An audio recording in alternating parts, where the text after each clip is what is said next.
Okay, so today I am picking up, this time I'm going to do the second house, is basically earthbound.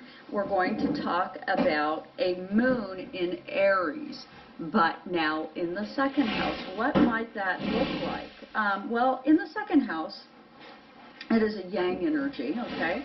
It's fixed. And as a fixed energy, it's stable. And what is it we do in that stage of our development? Well, in our Taurus stage of development, that is our age 2 to 5. So it's kind of where we are able to self-soothe or to find our own object consistency. And basically, what are the characteristics of this second house? Well, it's about, value. For instance, myself, I have Saturn in the second house, and so for me, it might be about self-worth, it might be about financial, because Saturn is going to represent your father, but, as of today, we're talking about the second house in terms of Taurus, and how having an Aries moon might impact, okay? And the medical for the second house is going to be your teeth, your speech, your right eye, your throat, larynx, your cerebellum, your neck, your bones, blood vessels, and nerves connecting your throat, neck, and ears. And one of the things I want to say about that in the second house is that, my cancer very much involves my throat, and it very much involves, I think, me feeling like I had a right to speak. So, I mean, when you think about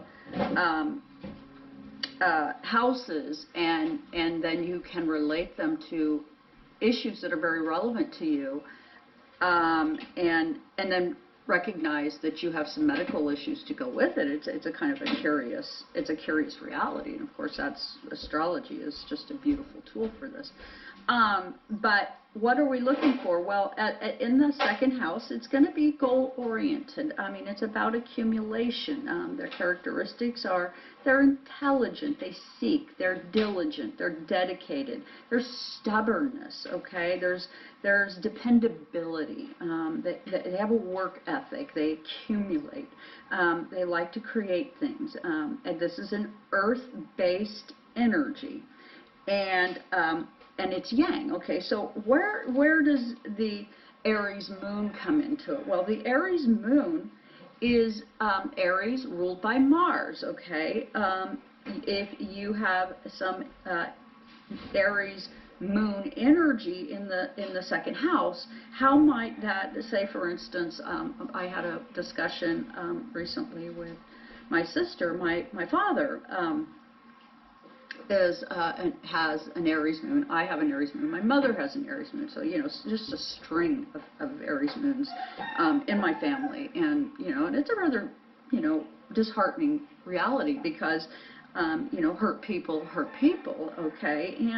And we were discussing whether or not that perhaps incompatibility in childhood from a parent to a child could in fact sometimes be taking place.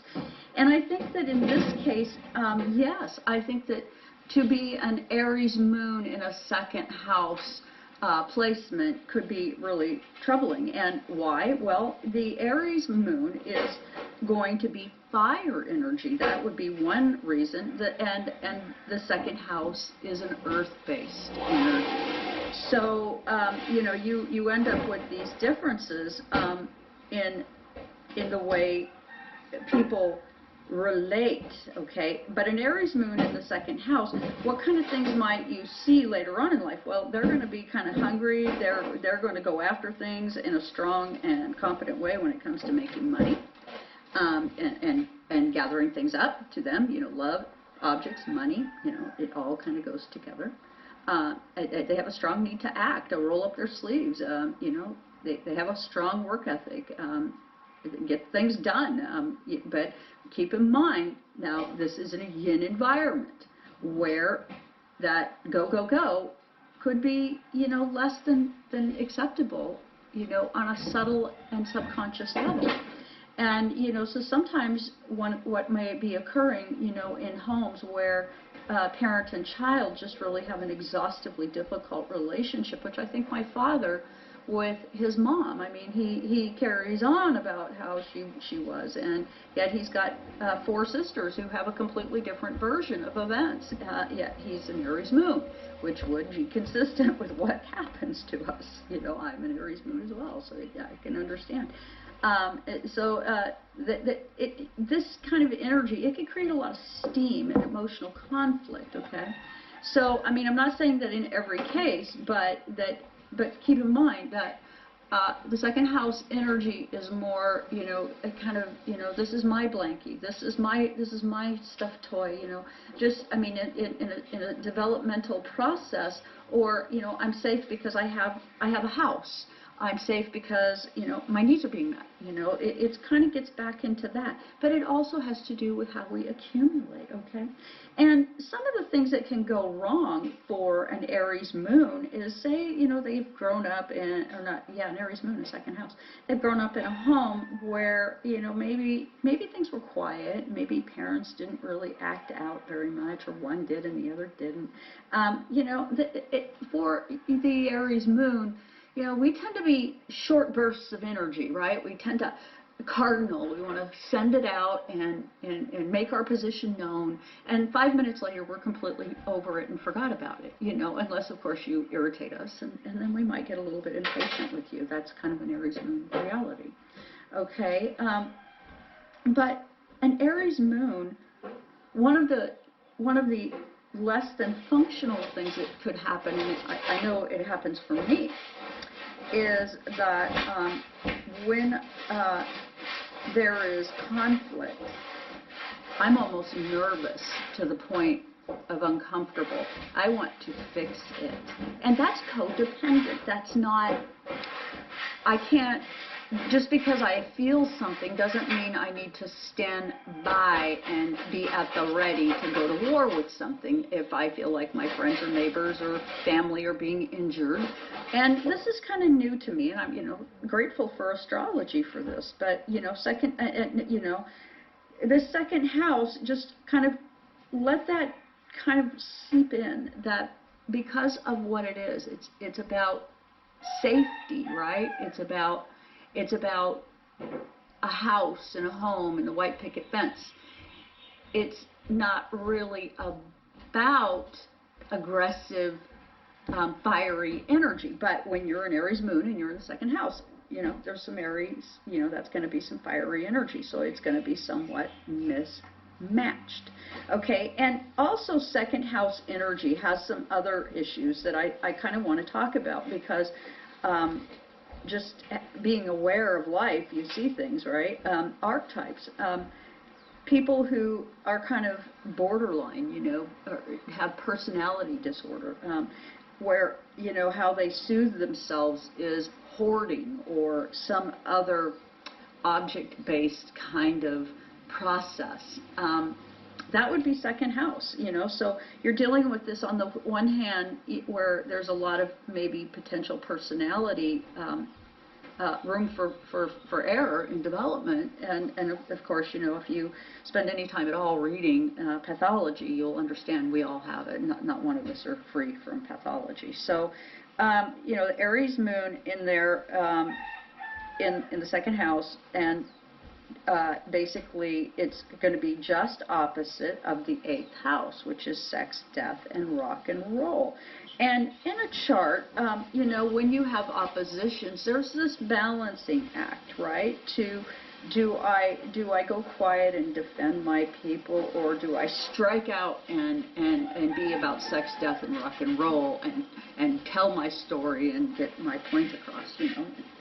It's a conflict, and an Aries Moon has to somewhat go into a maladaptive state to accommodate the second house. So with that, I am going to go ahead and I am going to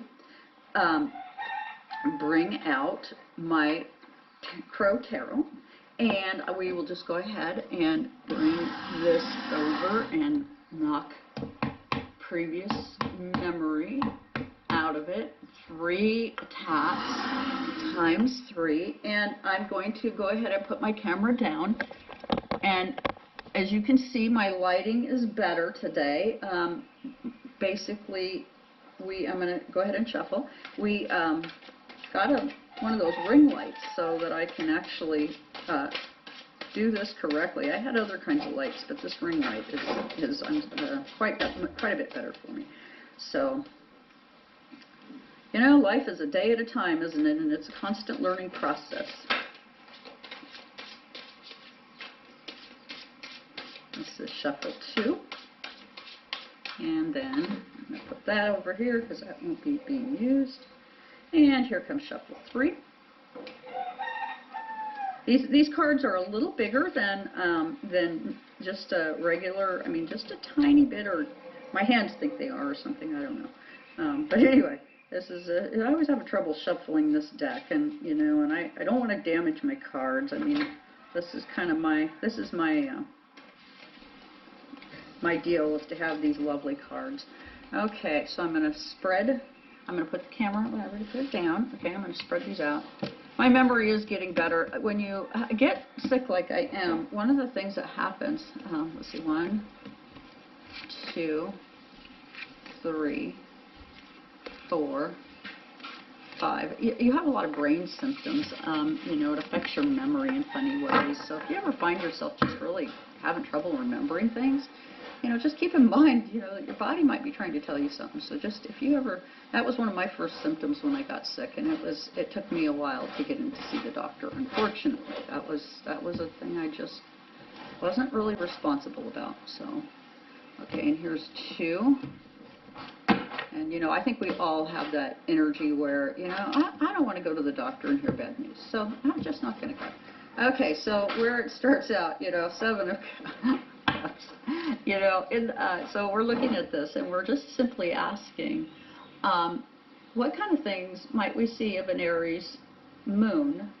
So, you know, essentially we're going to be Moon, Mars, Venus all in one house in some kind of way by the time you dispose of the planets. And that's kind of some astrology chitter-chatter that probably you didn't need to know.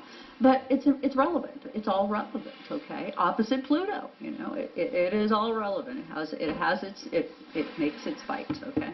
So this card, we get the 7 of Cups. Illusion and delusion, right? What's in those cups? You know, it's so many things, right? So many things in the relationship. Okay, and so we carry on. Oh, 7 of Wands. It is a heavy load. That is a challenging placement in a chart, is to have a moon in 2nd house. So it's a notably difficult placement. So, and you know, and I'm grateful to these cards for their divine purpose. You know, I just am. Okay, and then it's 5 of Cups, but all is not lost, and it's all in your perception, correct? You know, that in that process, something is gained. It might not be obvious to the person who is in that circumstance, but do note the 2 cups behind the crow's back. Yes, there are 3 spilt cups, but what remains is what's precious and needed. And at all times, we are divinely guided, and how much of what we experience is a part of maybe a reincarnation type of education, as I very much believe that we are reincarnated beings having an ongoing education. And you know, it's a fiery, you know, the Queen of Wands is going to represent fire. It's a fiery type of, but it is also quite a high privilege, because now keep in mind, if we are reincarnated beings, as I believe we are, this is a suggestion that it is a more royal education, if you will, that it is of a more developed education. The only higher would be a king. So in terms of that, it's a very it's a relationship that has the potential to be highly developed when integrated. So that Queen of Wands.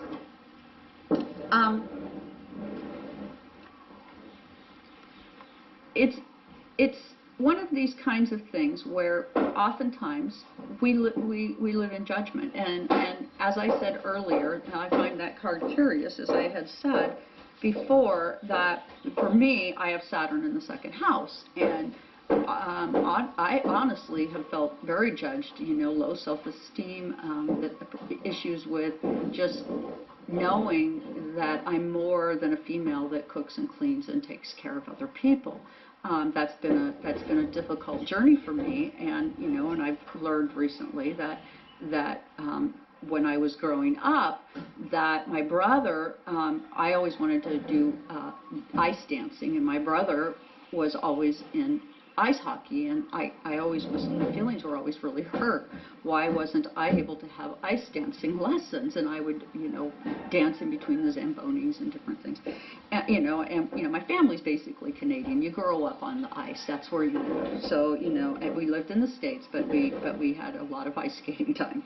And I was hurt because I didn't get what I wanted out of that relationship. I didn't get, and again, I'm Aries Moon.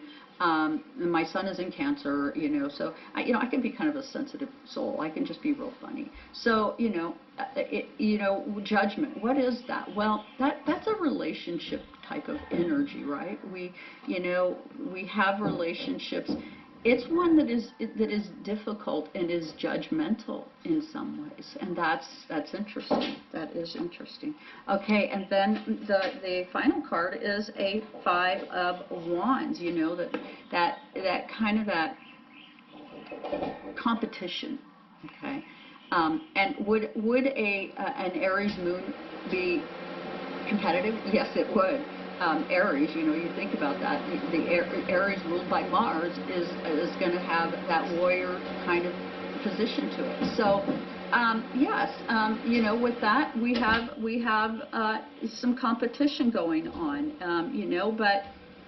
but this card to me, in a way, also speaks of both known and unknown. What we visually can see with our own eyes, and we know the outcome to be, and what we can't see because maybe the chaos is keeping us from seeing all vantage points. So, with all of us, we are here in a learning process, and why we agree is to grow. And with that, I thank you very much for joining me here today. I am going to put my camera back up. And please do join, I'll see if I can put a little bit more, join myself and my lovely co-reader, Pearl Rowland, over on www.twiggie.com. Where we provide a full range of reporting, numerology, tarot card readings. I have natal chart types of reports, archetype reports, chakra reports. Go look around. We provide a lot of different services. And if you would like a personal reading, please do book a reading. Myself and Pearl Rowland are available. And I thank you very much for joining me here today.